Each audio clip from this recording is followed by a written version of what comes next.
Okay, so the point about dealing with diversity in terms of the learners that are in your classroom, we need to think about diversity not only in terms of the race of the child, the gender of the child, but also diversity in terms of their intelligences, their learning styles, their background. Have they come from a different country? Do they come from a home that speaks more than one language or different language to the language of instruction? All of this affects the way your learner is able to learn in the classroom space, interact with other learners, and interact with you as a teacher. So, knowing what diversity exists is part of creating a strategy that will allow you to best reach that learner and best educate and support that learner in the academic journey. I think knowledge of individual differences is quite self-explanatory. Which learners like to work an experiential way, who works better in the morning, who works better in the afternoon. These are important to note because it does help you to connect with your learners. Now, dealing with special needs or learners with special needs, this is something that is more and more in the landscape of education that we need to really think about. It's always been there, but now it's a lot more prominent because we have the concept and a very good move towards inclusive education. So including every child in our classroom space, irrespective of their abilities, physical challenges, mental challenges, and other barriers that they may be dealing with. It also refers to behavioral challenges. So when you know that there's a child in a class, for example, that has a behavioral challenge, it may look like they're naughty or they are destructive, but very likely or very possibly they are dealing with internal challenges, emotional challenges. You might have learners in your classroom that are needing to use a wheelchair, they have visual challenges, they have auditory challenges.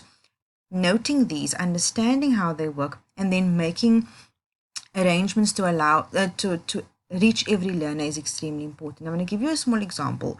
There is a young girl that I've worked with, and she has a hearing challenge, and it was very difficult for her to cope in the classroom space. And so after her teachers and her family recognized it was a challenge, she was assessed, and it was found that she had quite a severe hearing challenge because her mother had German measles while she was pregnant with her, which then affected her hearing. Not in every case, but in this case it did occur. The child was then, because she saw auditory specialist, she was placed in a specific section of the classroom with her quote unquote good ear or better hearing ear closest to the teacher. She had a hearing device mic.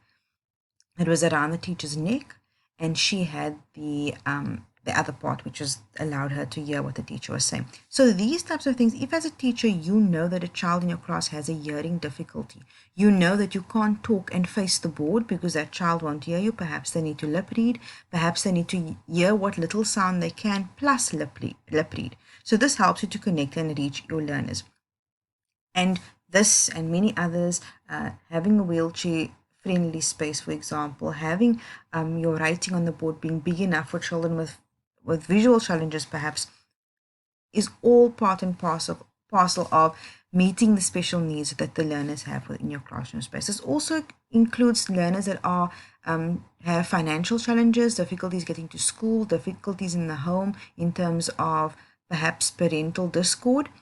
These are all learners that have special needs because they need something extra or something different from another learner.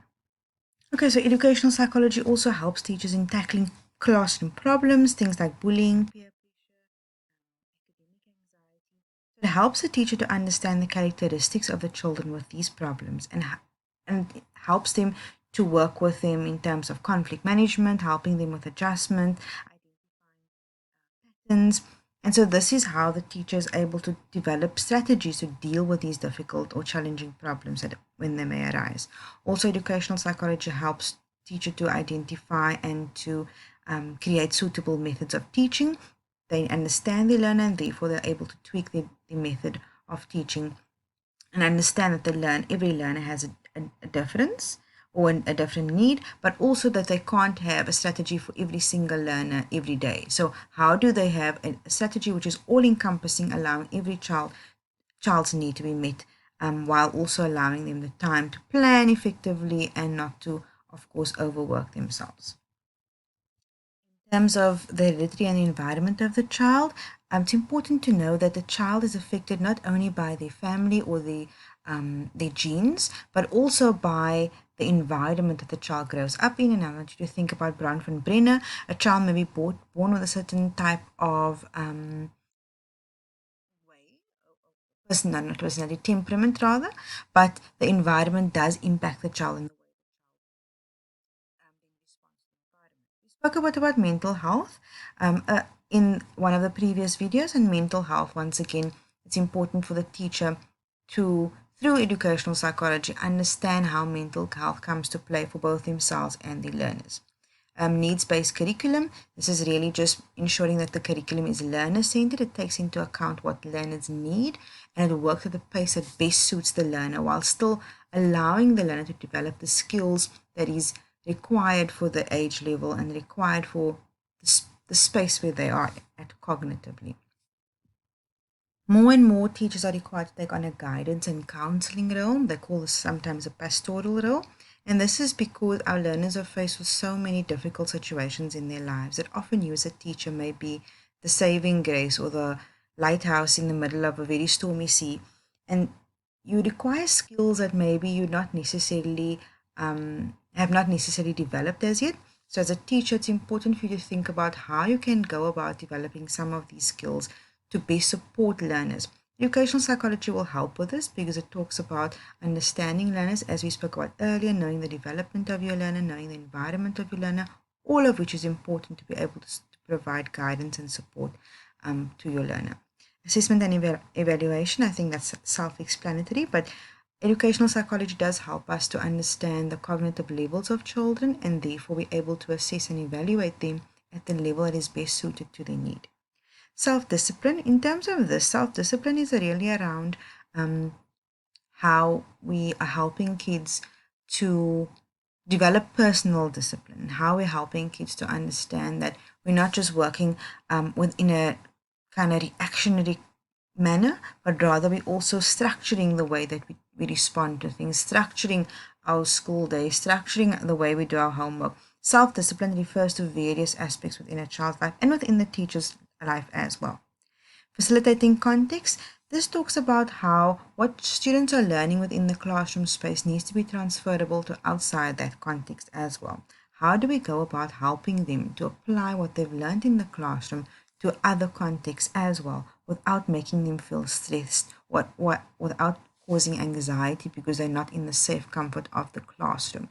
So your role as a teacher also becomes helping them to make the transition from the safe space of the classroom to also feel safe and feel that they can trust themselves when they have to respond to people in contexts outside of a safety of the classroom. Socialization for children is a very important context as well. I'm sorry, I'm using the word important all the time. It's a very important concept rather. Part of growing up and part of the development of a child is socialization, getting to know your classmates, getting to know differences, learning how to respect people's differences is part of the socialization process as well. The more children are exposed to others that are from diverse backgrounds, from diverse ways of doing things, they've been raised differently, the more they're exposed to each other, the more likely they are to respect the culture, the belief system, the language, the customs of another child. The socialization process, or the part that you play in this process, is to help them to respect each other, to be vocal about their differences while also admiring or agreeing to disagree perhaps in times when they feel that their backgrounds are too different, but knowing that everyone should have a space and everyone should feel comfortable expressing themselves.